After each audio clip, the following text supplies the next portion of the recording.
안녕하세요. 이번 시간에는 농지취득자격증명원 해서 경매로 낙찰받은 농지에 대해서 농취증은 법원에 7일 이내 낙찰받고 7일 이내에 제출해야지만 보증금을 안전하게 지킬 수 있고, 여러분들이 낙찰받은 토지를 온전하게 소유권을 취득할 수 있습니다.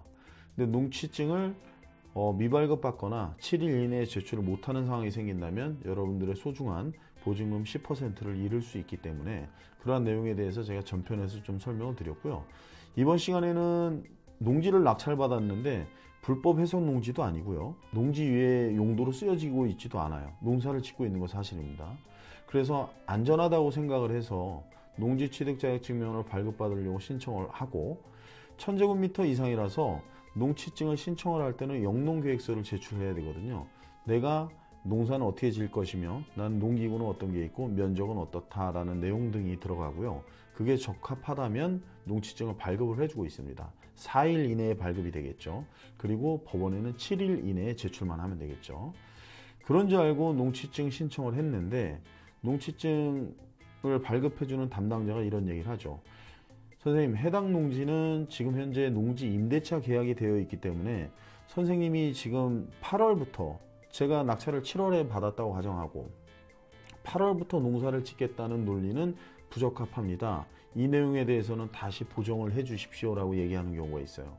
그래서 무슨 얘기인가 의아해서 여쭤봤더니 해당 경매 전소유자가, 제가 낙찰받기 전소유자가 농지를 임대차 계약을 해서 갑이라는 사람이 농사를 짓고 있고, 그 사람은 지금 현재 임대 기간을 전소유자 갑과 1년 계약을 했지만 1년이 훌쩍 지난 상태예요. 그래서 계약이 깨졌겠거니 하고 만료가 됐으니까요. 그래서 농취증을 신청했던 부분인데, 농지 임대차는 3년으로 보고 있습니다. 그리고 농지 임대차는 아무리 1년 계약을 했다 손 치더라도 임차인은 3년 동안 법적으로 보장을 받을 수 있는 거죠. 그래서 농지 임대차는 3년으로 보는 게 맞고, 그러면 해당 농지에 내후년 8월까지 농사를 지을 수 있는 권리를 가지고 있는 임차인은 지금 현재 내후년 8월까지 농사를 지어야 되잖아요. 그럼 저는 영농계획서를 제출할 때는 내년 8월 이후부터 농사를 짓겠다라고 경영계획서를 써야 되는 게 맞죠. 근데 그러한 내용을 모르고 지금 8월부터 하겠다고 하면 당연히 보정명령이 떨어질 것이고, 그거를 보정해서 제출하게 되면 농취증이 발급되는 시간이 7일을 도래할 수 있다는 얘기죠.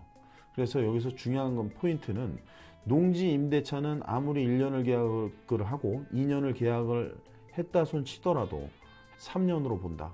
그래서 임차인이 3년 동안은 무조건 농사를 지을 수 있다라는 규칙이 있습니다.